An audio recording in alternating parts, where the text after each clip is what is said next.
Assalamualaikum warahmatullahi wabarakatuh. Perkenalkan, nama saya Muhammad Fajar, NPM 2021020254. Di sini saya akan menjelaskan tentang zakat. Zakat adalah jumlah harta tertentu yang wajib dikeluarkan oleh orang-orang yang beragama Islam dan diberikan kepada golongan yang berhak menerimanya.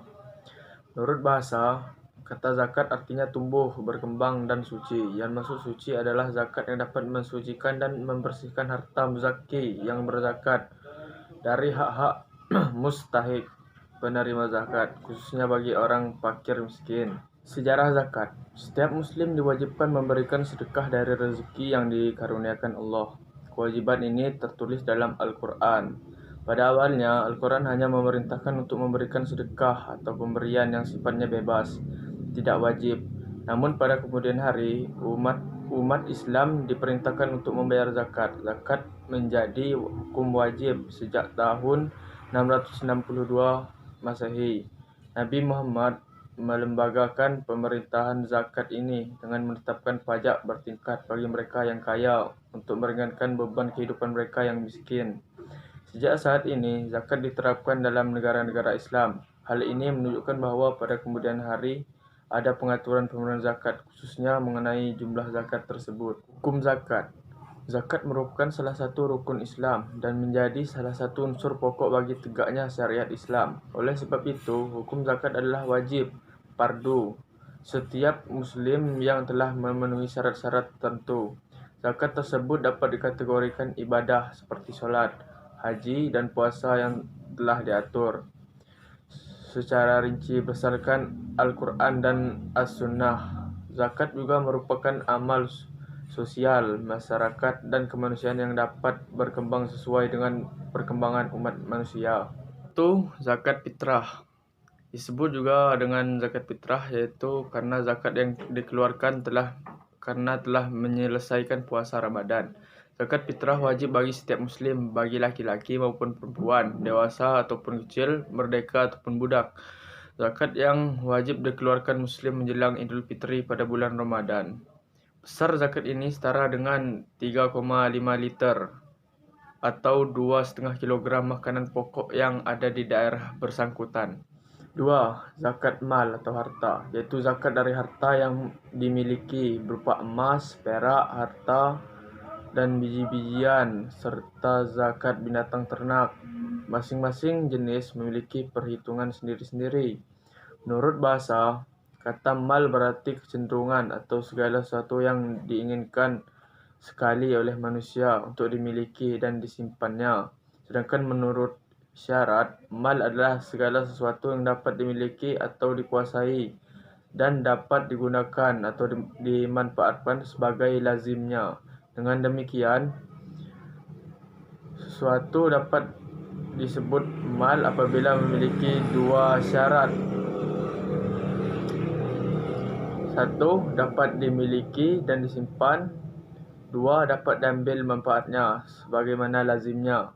Syarat-syarat wajib zakat. 1. Muslim, tidak wajib bagi non-muslim.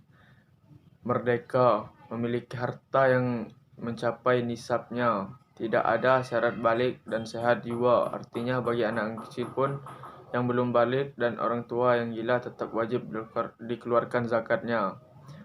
Adapun syarat nisabnya adalah hendaklah lebih dari kebutuhan penting seperti makanan, pakaian, dan tempat tinggal. 2. Selama 1 tahun, pemulanya dihitung sejak memiliki nisab dan harus cukup selama 1 tahun penuh. 3. Untuk zakat tanaman dikeluarkan pada waktu panen.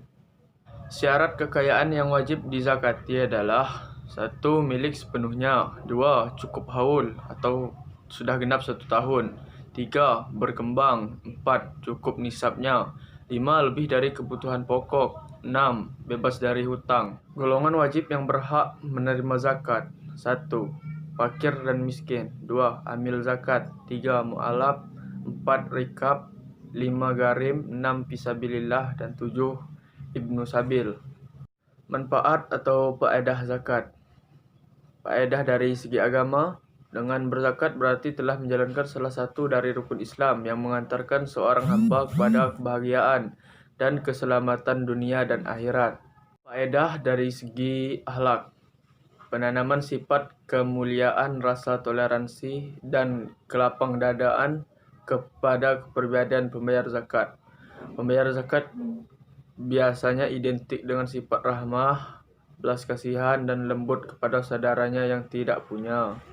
Dari segi sosial, zakat merupakan sarana untuk membantu dan memenuhi hajat hidup para fakir miskin yang merupakan kelompok mayoritas sebagian besar negara dunia, memberikan dukungan kekuatan bagi kaum muslimin dan mengangkat eksistensi mereka. Ini bisa dilihat dalam kelompok penerima zakat, salah satunya adalah mujahidin fisabilillah. Hikmah dalam zakat. 1. Mensucikan jiwa dan sifat kikir. 2. Mendidik, berinfak dan memberi. 3. Berakhlak dengan akhlak Allah. 4. Manifestasi syukur atas nikmat Allah. 5. Mengobati hati dari cinta dunia. 6. Mengembangkan kekayaan batin. 7. Mensucikan harta dari campurnya dengan hak orang lain. 8. Mengembangkan dan memberkahkan harta.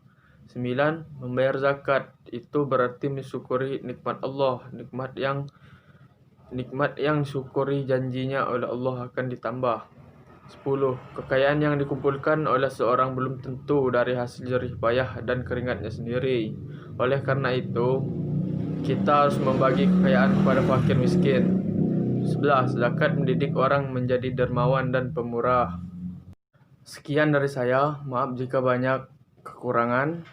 Hanya itu saja yang bisa saya sampaikan. Saya akhiri. Wassalamualaikum warahmatullahi wabarakatuh.